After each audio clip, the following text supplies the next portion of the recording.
नमस्ते छात्रों। आज की हमारी इस खास फिजिक्स मास्टर क्लास में बहुत बहुत स्वागत है। आज मैं आपको भौतिक जगत के उन अद्भुत रहस्यों की दुनिया में ले जाने वाला हूं जो हर पल हमारे चारों ओर मौजूद हैं। तो जल्दी से अपनी नोटबुक और पेन निकाल लीजिए, क्योंकि आज हम विज्ञान की इस विशाल दुनिया को बहुत ही आसान और व्यवस्थित तरीके से डिकोड करने वाले हैं। क्लास शुरू करें। अब जरा सोचिए, क्या कभी प्रकृति को देखकर मन में ये बुनियादी सवाल आए हैं? एक सेब हमेशा पेड़ से टूटकर नीचे ही क्यों गिरता है? वो ऊपर आसमान में क्यों नहीं चला जाता? या फिर रात के घने अंधेरे में आसमान में तारे लगातार कैसे और क्यों चमकते रहते हैं? सच कहूं तो भौतिकी या फिजिक्स वास्तव में प्रकृति के इन्हीं सबसे गहरे और रहस्यमय सवालों को सुलझाने की एक बेहद दिलचस्प कहानी है।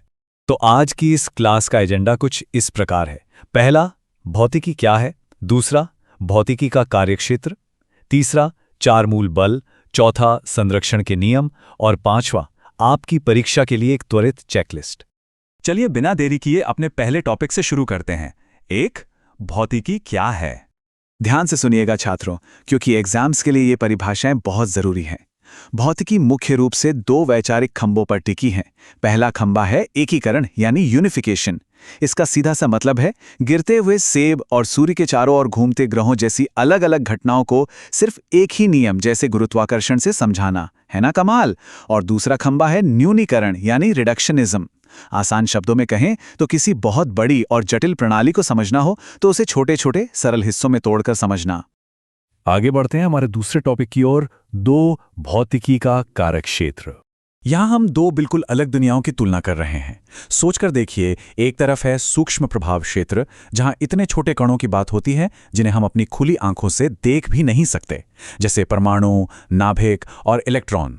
और दूसरी तरफ है स्थूल प्रभाव क्षेत्र, जिसमें हमारी विशाल पृथ्वी, दूर दराज की आकाशगंगाएं और ये पूरा का पूरा अनंत ब्रह्मांड आता है। भौतिकी का दायरा इतना बड़ा है कि ये इन दोनों ही चरम पैमानों पर काम करती है। अब इन पैमानों की रेंज पर जरा गौर करिए। ये नंबर्स सच में चौंका देने वाले हैं। द्रव्यमान को ही ले लीजिए। एक छोटे से इलेक्ट्रॉन का द्रव्यमान 10⁻³ किलोग्राम होता है, जो कि ना के बराबर है। लेकिन दूसरी तरफ हमारे ज्ञात ब्रह्मांड का द्रव्यमान 10⁻55 किलोग्राम तक जाता है। समय और लंबाई के पैमाने भी बिल्कुल इसी तरह सूक्ष्म से लेकर विशालतम तक फैले हुए हैं।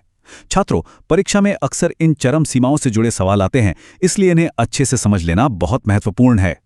अब आते हैं आज की क्लास के सबसे अहम हिस्से पर। 3-4 मूल बल, ब्रह्मांड के वो 4 पिलर्स जो सब कुछ थामे हुए हैं।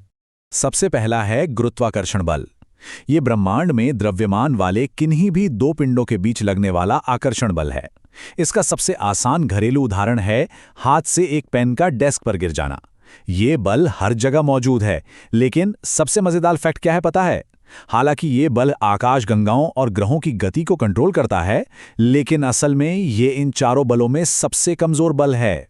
दूसरा है विद्युत चुंबकीय बल यानी इलेक्ट्रोमैग्नेटिक फोर्स। ये आवेशित कणों के बीच काम करता है। इसे समझने के लिए बचपन के उस खेल को याद करिए जब हम सूखे बालों में प्लास्टिक की कंघी रगड़कर उससे कागज के छोटे टुकड़ों को उठाते थे। अब ध्यान देने वाली बात यह है कि वो छोटी सी कंघी कागज को अपनी ओर खींच लेती है और पूरी पृथ्वी का विशाल गुरुत्वाकर्षण उसे नीचे खींचने में नाकाम रहता है।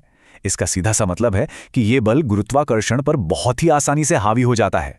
तीसरा है प्रबल नाभिकीय बल यानी स्ट्रॉन्ग न्यूक्लियर फोर्स। ये वो अत्यंत शक्तिशाली बल है जो एक परमाणु के छोटे से नाभिक में प्रोटॉन और न्यूट्रॉन को बांधे रखता है। इसे एक तरह के सुपर स्ट्रॉन्ग गोंद की तरह समझें, जो बहुत सारे कंचों को एक साथ मजबूती से चिपकाए रखता है। चूंकि प्रोटॉन धनात्मक रूप से चार्ज होते हैं, तो वे एक दूसरे से दूर भागना चाहते हैं, लेकिन ये प्रबल बल उन्हें ऐसा करने से रोक लेता है और परमाणु को नष्ट होने से बचाता है। और चौथा है दुर्बल नाभिकीय बल। खैर, इसके नाम दुर्बल से धोखा मत खाइएगा, क्योंकि ये गुरुत्वाकर्षण से तो फिर भी काफी मजबूत ही होता है। परीक्षा के लिए आपको बस इतना याद रखना है कि ये बल बहुत ही सूक्ष्म दायरे में काम करता है और मुख्य रूप से विशिष्ट रेडियोधर्मी प्रक्रियाओं जैसे कि नाभिक के बीटा क्षय को नियंत्रित करता है। छात्रों, बलों के इस सारांश को अपने दिमाग में अच्छे से बैठा लीजिए। ये आपके लिए एकदम परफेक्ट स्टडी गाइड चेकलिस्ट है। यहां साफ देखा जा सकता है कि प्रबल नाभिकीय बल सबसे शक्तिशाली है, जिसे 1 माना गया है, और गुरुत्वाकर्षण बल 10⁻³ के साथ सबसे कमजोर है। एग्जाम में यहां से सवाल जरूर बनते हैं। और जब हम इन बलों और ब्रह्मांड के नियमों की बात करते हैं तो एल्बर्ट आइंस्टाइन जैसे महान वैज्ञानिकों का जिक्र आना लाजमी है। ये वही जीनियस हैं जिन्होंने आपेक्षिकता का सिद्धांत और E=mc² जैसी द्रव्यमान ऊर्जा तुल्यता दुनिया को दी। उनके क्रांतिकारी विचारों ने भौतिकी के इन्हीं मूल नियमों को देखने का हमारा नजरिया हमेशा के लिए बदल कर रख दिया। बिल्कुल इसी तरह हमारे भारत के महान भौतिक विज्ञानी सत्येंद्र नाथ बोस के शानदार योगदान को कैसे भूल सकते हैं। वे क्वांटम सांख्यिकी के प्रणेता थे और आज जो बोसान कण के बारे में हम सुनते हैं वो नाम उन्हीं के सम्मान में रखा गया है। आइंस्टीन के साथ उनका ऐतिहासिक सहयोग ये साबित करता है कि भौतिकी की प्रकृति वास्तव में वैश्विक है। विज्ञान की कोई सीमा नहीं होती। चलिए अब बढ़ते हैं हमारे चौथे टॉपिक पर। 4 संरक्षण के नियम। प्रकृति का अपना एक सख्त बही खाता है और इसका सबसे बड़ा नियम है ऊर्जा संरक्षण का नियम। इसका सीधा सा मतलब है कि किसी भी प्रक्रिया में ब्रह्मांड की कुल ऊर्जा हमेशा स्थिर रहती है। वो कभी नष्ट नहीं होती, बस अपना रूप बदलती है। उदाहरण के लिए जब किसी गेंद को छत से नीचे गिराया जाता है तो उसकी स्थितिज ऊर्जा धीरे धीरे गतिज ऊर्जा में बदल जाती है। ऊर्जा कहीं गायब नहीं हुई, बस उसने एक रूप से दूसरे रूप में छलांग लगा दी। और अब हमारी क्लास का आखिरी हिस्सा 5 त्वरित परीक्षा चेकलिस्ट। तो जल्दी से आज के मेन पॉइंट्स को रिवाइज कर लेते हैं। ध्यान दें छात्रों, एग्जाम की बेहतरीन तैयारी के लिए ये पॉइंट्स टिप्स पर होने चाहिए। पॉइंट नंबर 1, भौतिकी एकीकरण और न्यूनीकरण के सिद्धांतों पर चलती है। पॉइंट 2, ब्रह्मांड को चलाने वाले 4 मूल बल हैं। पॉइंट 3, इनमें प्रबल नाभिकीय बल सबसे मजबूत है जबकि गुरुत्वाकर्षण सबसे कमजोर है। और आखिरी पॉइंट 4, ब्रह्मांड की कुल ऊर्जा हमेशा संरक्षित रहती है।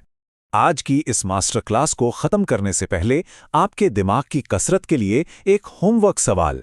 जरा सोचिए, यदि विद्युत चुंबकीय बल गुरुत्वाकर्षण से इतना अधिक मजबूत है तो ग्रहों और तारों की इस विशाल दुनिया में आखिर गुरुत्वाकर्षण का ही राज क्यों चलता है? क्या इसका कारण ये है कि विद्युत चुंबकीय बल में आकर्षण और प्रतिकर्षण दोनों होते हैं जो बड़े पैमाने पर एक दूसरे को बेअसर कर देते हैं? क्लास के बाद इस पर गहराई से विचार कीजिएगा। उम्मीद है आज की इस क्लास से भौतिक जगत के बारे में बहुत कुछ नया और रोचक सीखने को मिला होगा। ऐसे ही पढ़ते रहिए और विज्ञान के इन चमत्कारों को समझते रहिए।